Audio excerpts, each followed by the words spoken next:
शेतकरी मित्रांनो, सध्या हळद पिकास आपण तिसरा खताचा डोस देणं चालू आहे. 2 महिने झाले आहेत. बेसल डोस, त्याच्यानंतर 1 डोस आणि हा तिसरा डोस. तर आता याच्यामध्ये आपण काय घेतलं तर याच्यामध्ये आता हळदीची वाढ यावर्षी झपाट्याने होणार नाही, कारण यावर्षी पाऊस हा कमी आहे, उष्णता जास्त आहे आणि भरपूर पाऊस असल्याशिवाय हळदीची वाढ होत नसते.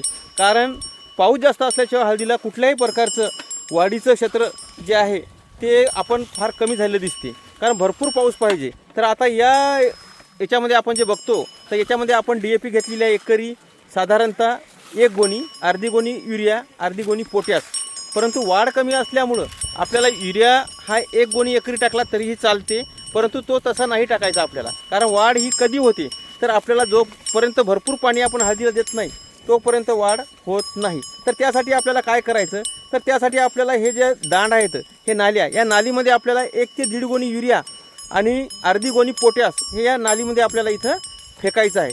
परंतु त्यापूर्वी निंदन चांगल्या प्रकारे खुरपणी डवरणी करायची, बेड मेकरने बेड भर मातीचा मारून घ्यायचा आणि त्याच्यानंतर एकरी 1-1.5 गोणी युरिया आणि अर्धी गोणी पोटॅश हे फेकून द्यायचं. आणि या सरीमध्ये जे बेडची नाली आहे या नालीमध्ये आपल्याला इथं पाणी सोडायचं आहे आणि ते पाणी सोडल्यानंतरच आपल्याला एकदम चांगल्या प्रकारे आपली हळद म्हणजे उंच वाढ, हिरवेगारपणा हे सर्व येईल. कारण मुळ्या जे असतात ह्या मुळ्या परिपूर्ण आपल्याला या नालीमध्ये इथं आलेल्या आहेत आणि या नालीमध्ये आलेल्या मुळ्या, ह्या मुळ्या ड्रिचिंग करून किंवा खताचे मात्रा देऊन काळ्या पडलेल्या नाहीत, कारण त्या खत घेण्यायोग्य आहेत. बाकीच्या मुळ्या ज्या आहेत आपण ड्रिचिंग करून, कारण ड्रिचिंगमध्ये आपण खतं टाकली आहे, दुसरी गोष्ट आपण कीटकनाशक टाकले आहे आणि खताची डोस जी आहे या बेडवर दिले 2 लाईनच्या मध्ये, तर त्यामध्ये काय होते माहीत आहे का, मुळ्या ह्या खतं घेण्यायोग्य होत नाहीत. तर त्यासाठी खतं ह्या मुळ्या घेत नाहीत, आपण ह्युमिकाची जरी टाकलं तरी घेत नाहीत. तर मुळ्यांची वाढ जी आहे ही जास्तीत जास्त सशक्त मुळ्या ह्या नालीमध्ये आहेत. या नालीमधल्या मुळ्याच फक्त आपले खतं घेऊ शकतात. तर त्यासाठी आपण दिलेले खतं या 2 लाईनीमधले हे आता आपण नालीमध्ये टाकले, याच्या पुढे तरीही चालते.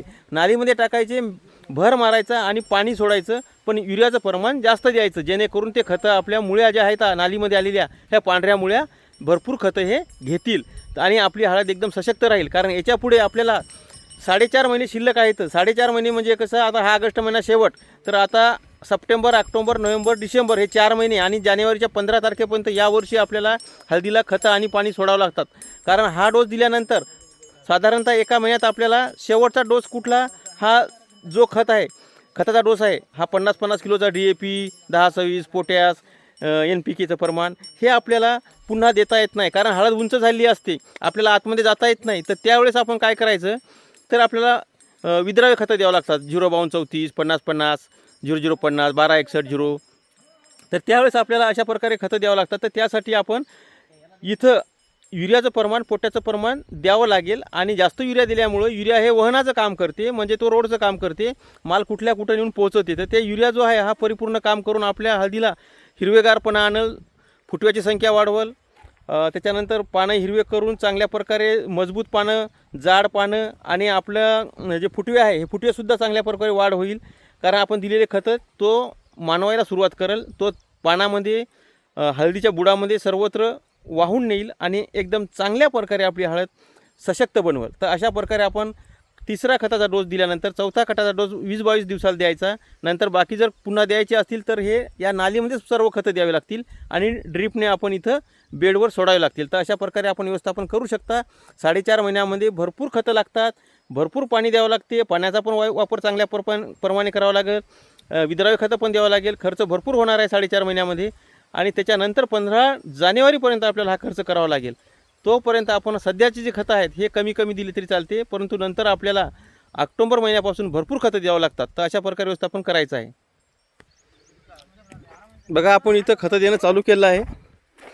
अशा प्रकारे यामध्ये सध्या कुठल्याही प्रकारचं मायक्रोन्यूट्रन्स वगैरे काही नाही, फक्त NPKचं प्रमाण घेतलं, DAP, 10-26 आणि युरिया, बाकी कुठल्याही प्रकारचं वेगळे खतं घेतलेलं नाही. कारण वारंवार NPK, विद्राव्य खतं, मायक्रोन्यूट्रन्स वगैरे कशाची गरज पडत नसते. फक्त ते कधीमधी महिन्याला 1.5 महिन्याला दिले तरी चालतात. तर अशा प्रकारे 2 ओळीतलं अंतर इथं 15 इंच आहे, त्यामुळं हात इथं जाऊ शकते आणि हात इथं आतमधून गेल्यामुळं आपल्याला खतं हे चांगल्या प्रकारे देता येतात. आपण याच्यामध्ये छोटा डवऱ्यानं पण करू शकलो असतो, परंतु छोटा डवरा जो आहे हा हळदीचे कंद बाहेर काढायला, झाडं उपसून बाहेर काढायला, नळ्या कुठं तुटायल्या, त्यामुळं आपण हे हाताने टाकणं चालू केलं आहे. फक्त जे झाडावर आपल्याला इथं खतं पडतात तिथलं पान थोडं काही दिवस वाळल्यासारखं होते, आपल्याला करपा आल्यासारखी भीती वाटते, परंतु करपा वगैरे काही नसते. फक्त आपण अशा प्रकारे व्यवस्थापन इथं करावं लागेल.